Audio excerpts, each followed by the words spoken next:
बिस्मिल्लाहिर्रहमानिर्रहीम। Student unit number 5 exercise 5.2 और इसका क्वेश्चन नंबर 3 फैक्टराइज। और इसका आज हम फिफ्थ पार्ट स्टार्ट करेंगे। और फिफ्थ पार्ट हमारे पास है 4x² माइनस 17xy और प्लस 4y²। ओके स्टूडेंट, ये जो हम क्वेश्चन नंबर 3 है इसको फैक्टराइज कर रहे हैं मिड टर्म ब्रेक के तरीके से। तो स्टूडेंट, मिड टर्म ब्रेक करने के लिए हमने क्या तरीका सीखा कि ये जो लास्ट में हमारे पास जो कोफिशिएंट होता था, जो भी वेरिएबल है उसके साथ जो भी कोफिशिएंट है, या इससे पहले जो हमने क्वेश्चन सॉल्व किए हैं वहाँ पर कांस्टेंट नंबर होता था और उस कांस्टेंट नंबर को हम जो फर्स्ट वेरिएबल है उसके कोफिशिएंट के साथ मल्टीप्लाई करते थे तो हमारे पास एक नंबर आ जाता था, एक फैक्टर आ जाता था। लेकिन स्टूडेंट यहाँ पर हमारे पास जो कांस्टेंट नंबर नहीं है, इसके साथ वेरिएबल y² भी मल्टीप्लाई हो रहा है।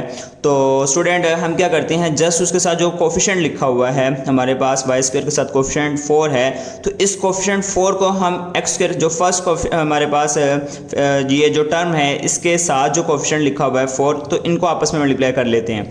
तो स्टूडेंट हम वेरिएबल्स को भी मल्टीप्लाई कर सकते हैं, लेकिन जस्ट अगर हम इनके कोफिशिएंट्स को मल्टीप्लाई करके इस क्वेश्चन को सॉल्व करें तो ये क्वेश्चन इस तरीके से भी आसानी से सॉल्व हो जाएगा। तो स्टूडेंट लास्ट जोन से हैं ये हमारे पास जो अलजेब्रिक टर्म्स हैं इनके कोफिशिएंट्स को आपस में मल्टीप्लाई करते हैं। तो 4 को अगर हम 4 से मल्टीप्लाई करें तो 4 4 ज़ा 16। जी स्टूडेंट, हमारे पास यहाँ पर एक टर्म आ जाएगी 16 और दोनों प्लस की टर्म है तो प्लस 16। ओके स्टूडेंट, यहाँ पर जो मिड टर्म हमारे पास है xy, यहाँ पर उसका जो हमारे पास कोफिशिएंट है वो है -17।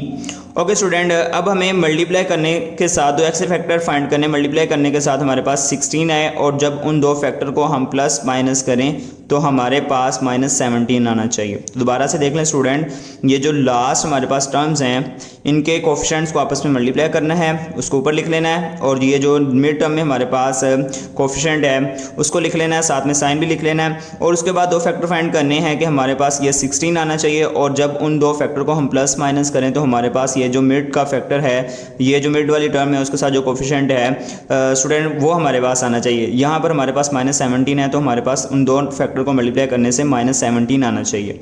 तो स्टूडेंट अगर हम गौर करें तो यहाँ पर इन दोनों फैक्टर में हमारे पास जो डिफरेंट है वो 1 का है, यहाँ पर 16 है और यहाँ पर -17 है।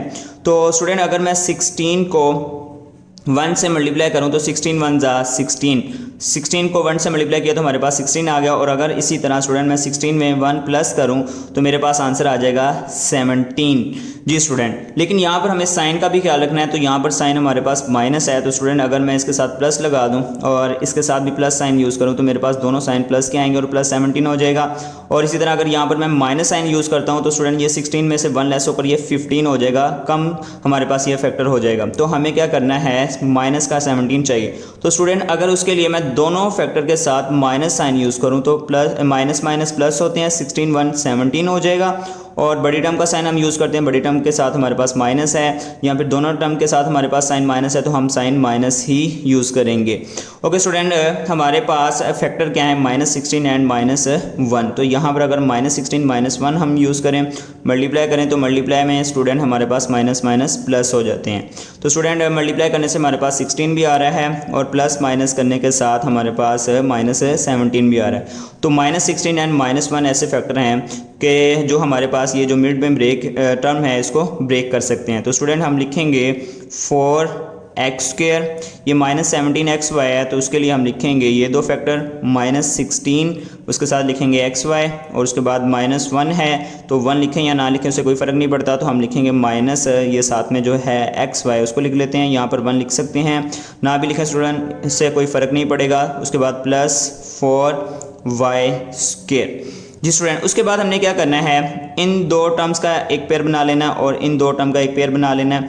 और इन दो टर्म में से हमारे पास जो कॉमन फैक्टर है, जो कॉमन टर्म है वो है इन दोनों में x², इसमें x² है, यहाँ पर x है, तो एक तो हमारे पास जो स्मॉल पावर है वो कॉमन आ जाएगी x⁻1, और यहाँ पर 4 है और यहाँ पर 16 है तो 4 1 ज़ा 4 4 4 ज़ा 16। तो ये 4 एक ऐसा फैक्टर है जो दोनों को कंप्लीट डिवाइड कर सकता है, तो 4 भी साथ में कॉमन आ जाएगा। और यहाँ पर स्टूडेंट हमारे पास रिमेनिंग रह जाएगा 4 हमने कॉमन ले लिया है, नहीं लिखेंगे, x पावर 2 है, x पावर 1 हमने कॉमन ले लिया है तो रिमेनिंग x पावर 1 रह जाएगी। ओके स्टूडेंट, उसके बाद हम लिखेंगे माइनस, ये 16 है, 4 कॉमन लिया है तो 16 को 4 पे डिवाइड करेंगे, 4 4 ज़ा 16, तो स्टूडेंट यहाँ पर हमारे पास रह जाएगा 4, यहाँ पर x y है, x हमने कॉमन ले लिया है नहीं लिखेंगे और रिमेनिंग यहाँ पर लिखेंगे y। ओके स्टूडेंट, यहाँ पर इन दोनों टर्म में हमारे पास फर्स्ट टर्म जौन सी है वो माइनस की है तो माइनस भी कॉमन आ जाएगा, और इसके अलावा यहाँ पर x है, यहाँ पर x मौजूद नहीं है, यहाँ पर y है और यहाँ पर भी हमारे पास y मौजूद है, तो यहाँ पर y पावर 1 है, y पावर 2 है, तो y पावर 1 जो है स्मॉल पावर है वो कॉमन आ जाएगी। उसके बाद ब्रैकेट में हमारे पास रिमेनिंग रह जाएगा x, प्लस के टर्म में माइनस कॉमन ले लिया तो ये माइनस की हो जाएगी 4, और ये y पावर 2 है, y पावर 1 हमने कॉमन ले ली है तो रिमेनिंग हमारे पास y पावर 1। ये स्टूडेंट, ये माइनस से पहले एक फैक्टर है और माइनस के बाद हमारे पास दूसरा फैक्टर है। इन दोनों फैक्टर में हमारे पास x minus 4y common factor है तो x माइनस 4y को हम कॉमन लिख लेते हैं, और यहाँ पर रिमेनिंग हमारे पास क्या रह जाएगा, यहाँ ये हमने x minus 4y factor common ले लिया तो रिमेनिंग यहाँ पर है 4x, और ये minus x minus 4y student common ले लिया फैक्टर तो यहाँ पर रिमेनिंग है हमारे पास y। ओके स्टूडेंट, ये हमारा फाइनल आंसर है, इसको फाइनलाइज करते हैं। Thank you. बिस्मिल्लाहिर्रहमानिर्रहीम। जी स्टूडेंट, बढ़ते हैं पार्ट नंबर 6 की जानिब, और पार्ट नंबर 6 हमारे पास है 3x² माइनस 38xy और माइनस का 13y²। ओके स्टूडेंट, फैक्टराइज करना है मिड टर्म के तरीके से, तो उसके लिए हमने क्या करना है कि ये जो लास्ट हमारे पास टर्म्स हैं इनके कोफिशिएंट्स को आपस में मल्टीप्लाई करना है। तो ये -13 है तो ये 3 है, तो स्टूडेंट अगर हम 13 को 3 से मल्टीप्लाई करेंगे तो 13 3 ज़ा 39, तो यहाँ पर हमारे पास आ जाएगा 39, और प्लस माइनस, ये प्लस का साइन है ये माइनस का साइन है तो plus minus minus sign use करेंगे, और यहाँ पर हमारे पास आ जाएगा स्टूडेंट मिड में जो हमारे पास टर्म है उसके साथ जो कोफिशिएंट है वो माइनस का 38 है। ओके स्टूडेंट, दो ऐसे फैक्टर फाइंड करने हैं कि उनको मल्टीप्लाई किया जाए तो माइनस का 39 आए, और उन दो फैक्टर को जब हम प्लस माइनस करें तो हमारे पास माइनस का 38 आना चाहिए। तो स्टूडेंट अगर हम गौर करें तो अगेन जो क्वेश्चन 5 किया और ये जो क्वेश्चन हम 6 कर रहे हैं, इन दोनों क्वेश्चन में हमारे पास ये जो फैक्टर फाइंड करने हैं 1 हमारे पास टर्म का डिफरेंट है। तो स्टूडेंट हम क्या करते हैं, अगर हम 39 को 1 से मल्टीप्लाई करते हैं तो 39 1 ज़ा 39। ओके स्टूडेंट, अगर हम 39 में से 1 लेस करते हैं तो हमारे पास आंसर आ जाएगा 38। ओके स्टूडेंट, अब हम क्या करते हैं, इनके साइन को भी देख लेते हैं, इनके साइन का भी ख्याल रखना होता है। तो यहाँ पर माइनस का 39 है और माइनस का ही 38 है, तो स्टूडेंट 39 में से अगर हम माइनस करते हैं तो हमारे पास ये बड़ी टर्म का साइन यूज़ करते हैं, तो बड़ी टर्म प्लस किया तो यहाँ पर प्लस का 38 आएगा। जबकि हमें माइनस का 38 चाहिए तो हमें क्या करना है कि -39 लिखते हैं और प्लस का 1 लिखते हैं, तो प्लस माइनस माइनस 39 में से 1 लेस करेंगे तो 38, और बड़ी टर्म का हमेशा साइन यूज़ किया जाता है तो यहाँ पर हम लिखेंगे माइनस का 38। तो इसका मतलब है कि हमें माइनस का 39 यूज़ करना है और प्लस का 1, तो इसी तरह यहाँ पर भी -39 और प्लस 1 मल्टीप्लाई करेंगे, प्लस माइनस माइनस और 39 1 ज़ा 39, तो माइनस का 39 आ रहा है और माइनस का ही हमारे पास 38 आ रहा है। अगर हम -39 और प्लस 1 दो ऐसे फैक्टर यूज़ करें तो इसका मतलब स्टूडेंट ये जो हमारे पास मिड में फैक्टर है -38, तो अगर इसको ब्रेक करना है तो हमें दो ऐसे फैक्टर यूज़ करने हैं जो कि हमने अभी फाइंड किए, -39 और प्लस 1। तो स्टूडेंट हम लिखेंगे 3x², इस फैक्टर को नहीं लिखेंगे, इस टर्म को नहीं लिखेंगे, इसकी जगह हम ये दो फैक्टर लिखेंगे जो अभी फाइंड किए, -39 और उसके साथ लिखेंगे xy और प्लस 1 और साथ में xy। तो 1 लिखें या ना लिखें स्टूडेंट उसका कोई फ़र्क नहीं पड़ेगा, तो हम जस्ट लिख सकते हैं xy, उसके बाद -13y²। ओके स्टूडेंट, अगेन हम इन दो टर्म्स का एक पेयर बना लेते हैं और यहाँ पर इन दो टर्म का एक पेयर बना लेते हैं। तो इन दोनों टर्म्स में हमारे पास जो कॉमन फैक्टर है कॉमन लेंगे हम, तो हमारे पास यहाँ पर x² है, यहाँ पर x है, तो स्टूडेंट x पावर 2 है, x पावर 1 है, तो x पावर 1 जो है स्मॉल पावर वो कॉमन आ जाएगी। इसके अलावा यहाँ पर 3 है और यहाँ पर 39 है, तो 3 1 ज़ा 3, 3 1 ज़ा 3, 3 3 ज़ा 9। तो इसका मतलब 3 एक ऐसा फैक्टर है जो इनको कंप्लीट डिवाइड कर सकता है, तो 3 भी कॉमन आ जाएगा और यहाँ पर रिमेनिंग हमारे पास 3 कॉमन ले लिया है। x पावर 2 है, x पावर 1 हमने कॉमन ले लिया है, तो रिमेनिंग हमारे पास रह जाएगी x power 1। Okay student, minus 39 है, तो 3 हमने कॉमन ले लिया है, तो 39 को 3 पे डिवाइड करते हैं, 3 1 3, 3 3 9, तो यहाँ पर आ जाएगा 13। x है तो x कॉमन ले लिया, नहीं लिखेंगे, और रिमेनिंग हमारे पास आ जाएगा y। ओके स्टूडेंट, इन दोनों टर्म में से हमारे पास जो कॉमन है x यहाँ पर है, लेकिन यहाँ पर x मौजूद नहीं है तो नहीं लिखेंगे, कॉमन नहीं लिखेंगे, और यहाँ पर y है और y पावर 2 है तो y पावर 1 है, ये हमारे पास कॉमन आ जाएगी, तो यहाँ पर रिमेनिंग हमारे पास रह जाएगा x, और यहाँ पर माइनस 13y स्क्वायर है, 13 लिखेंगे, y पावर 2 है लेकिन y पावर 1 हमने 1 जो y पावर है वो कॉमन ले लिया, तो रिमेनिंग हमारे पास रह जाएगी y power 1। Okay student, plus से पहले एक फैक्टर है, प्लस के बाद एक फैक्टर है, और इन दोनों फैक्टर में हमारे पास x minus 13y common factor है, तो इसको कॉमन लिख लेते हैं, x माइनस 13y, और रिमेनिंग स्टूडेंट हमारे पास ये फैक्टर हमने कॉमन ले लिया, यहाँ पर रह जाएगा 3x, और ये x minus 13y factor common ले लिया, तो रिमेनिंग रह जाएगा प्लस का y। जी स्टूडेंट, उम्मीद है आपको समझ आ चुकी होगी, ये हमारा फाइनल आंसर है। Thank you. बिस्मिल्लाहिर्रहमानिर्रहीम। जी स्टूडेंट, बढ़ते हैं पार्ट नंबर 7 की जानिब, और पार्ट नंबर 7 हमारे पास है 5x square plus 33xy minus 14y square. जी स्टूडेंट, इसको मिड टर्म ब्रेक के तरीके से हमें फैक्टराइज करना है, तो उसका तरीकाकार क्या है कि ये जो लास्ट 2 टर्म्स हैं इनके कोफिशिएंट्स को आपस में मल्टीप्लाई करेंगे, तो 14 को अगर हम 5 से मल्टीप्लाई करते हैं, 14 5 70, तो यहाँ पर स्टूडेंट हम लिखेंगे 70, और साइन हमारे पास plus minus minus sign use करेंगे, और जो मिड में हमारे पास टर्म है उसके साथ जो कोफिशिएंट है वो है 33 प्लस का। तो स्टूडेंट ऐसे फैक्टर 2 फाइंड करने हैं कि जब उन 2 फैक्टर को मल्टीप्लाई किया जाए तो माइनस 70 आए, और जब उन 2 फैक्टर को हम प्लस माइनस करें तो हमारे पास आंसर 33 आए। तो उसका तरीकाकार क्या है कि हम ये जो फैक्टर हमारे पास ये जो टर्म 70 है इसको फैक्टराइज करेंगे, तो स्टूडेंट ये 2 पे फैक्टराइज होगी, 2 3 6, यहाँ पर 1 कैरी आएगा, ये 10 हो जाएगा, और हमारे पास 2 5 10। ओके स्टूडेंट, अब ये 2 के टेबल पे फैक्टराइज नहीं होगा, 5 पर चेक करते हैं, 5 7 35, और यहाँ पर हमारे पास 7 1 7। ओके स्टूडेंट, इन तीनों फैक्टर में से हमने 2 ऐसे फैक्टर फाइंड करने हैं रैंडमली कि जब उनको मल्टीप्लाई करें तो माइनस 70 आए, और जब उनको प्लस माइनस किया जाए तो हमारे पास आंसर 33 आए। तो स्टूडेंट चेक करते हैं, यहाँ पर 5 2 10, और यहाँ पर हमारे पास है 7। ओके स्टूडेंट, 10 को 7 से मल्टीप्लाई किया जाए तो 70 है, लेकिन 10 में अगर प्लस 7 करते हैं तो हमारे पास 17 आएगा, और अगर माइनस करते हैं तो हमारे पास 3 आंसर आएगा। तो इसका मतलब ये 2 फैक्टर हमारे पास यूज़ में नहीं है।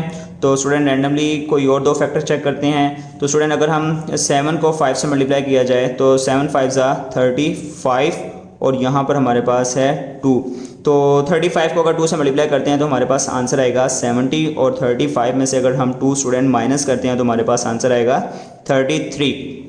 जी स्टूडेंट, यहाँ पर अब हमें साइन का भी ख्याल रखना है, तो 35 एंड 2 हमारे पास फैक्टर हैं, और यहाँ पर हमारे पास प्लस का 33 है, तो बड़ी टर्म के साथ हम प्लस साइन यूज़ करते हैं, और स्मॉल टर्म के साथ जो छोटी टर्म है उसके साथ माइनस साइन यूज़ करते हैं, तो प्लस माइनस माइनस, और 35 में से 2 लेस करेंगे 33, और बड़ी टर्म का साइन प्लस। ओके स्टूडेंट, 35 और माइनस 2 को अगर हम मल्टीप्लाई करते हैं तो मल्टीप्लाई में ये 5 2 10 0, और यहाँ पर 1 कैरी, 3 2 6 और 1 7, और साथ में साइन माइनस, तो मल्टीप्लाई करने से हमारे पास माइनस 70 भी आ रहा है। तो इसका मतलब ये 2 फैक्टर जौन से हैं इनको हम यूज़ कर सकते हैं। तो ये जो हमारे पास मिनट में फैक्टर है इसको हम ब्रेक करेंगे, और उसकी जगह माइनस प्लस का 35 और माइनस का 2 लिखेंगे।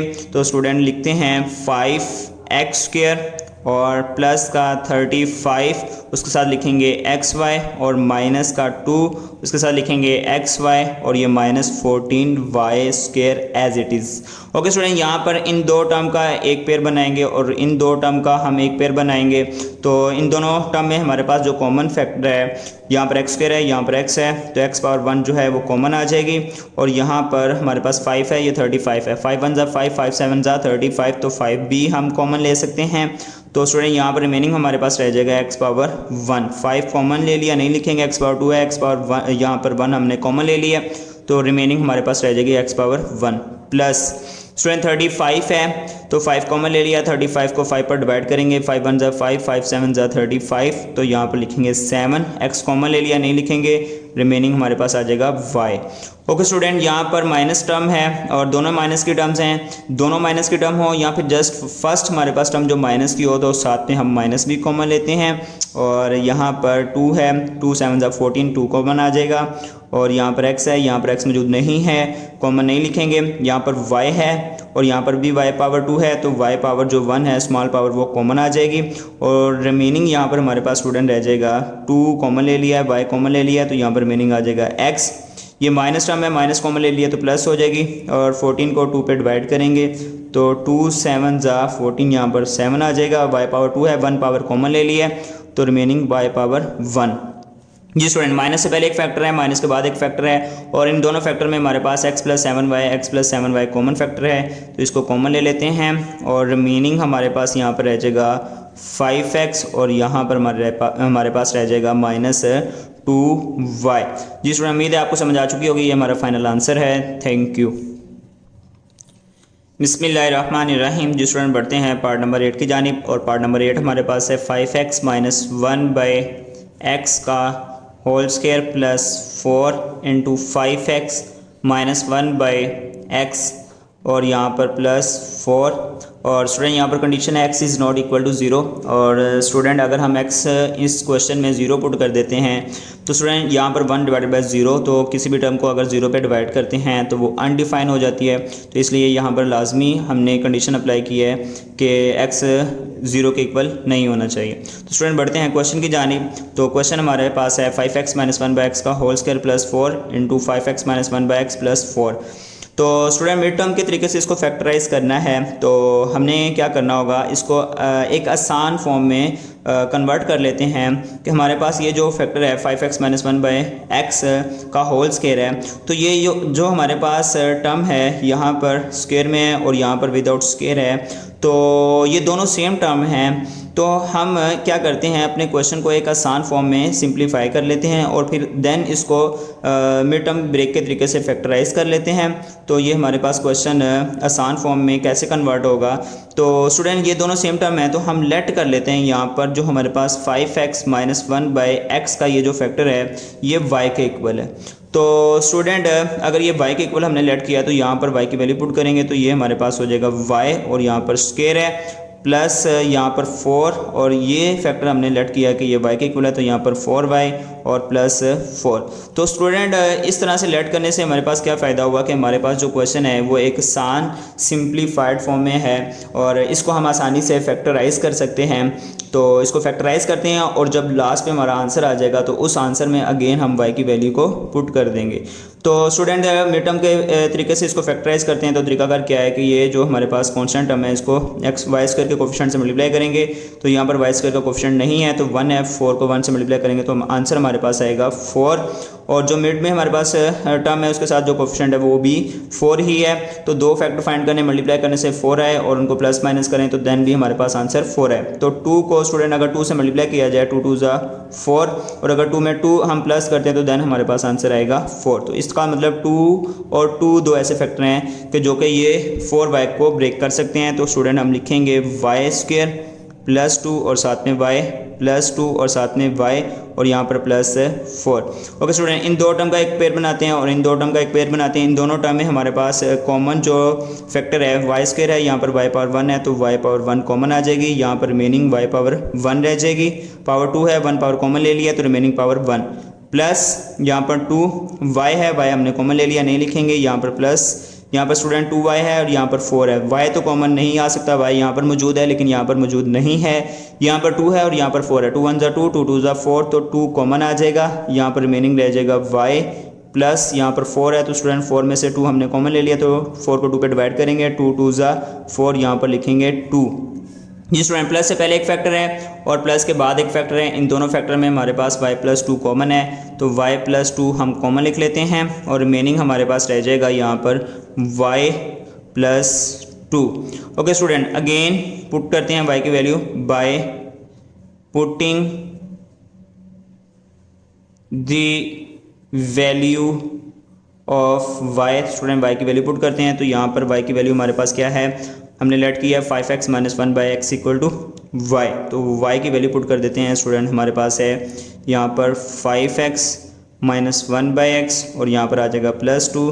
और स्टूडेंट इस फैक्टर में भी हम y की वैल्यू पुट करेंगे तो y की वैल्यू है 5x - 1/x और +2। स्टूडेंट ये हमारा फाइनल आंसर है, इसको फाइनलाइज करते हैं।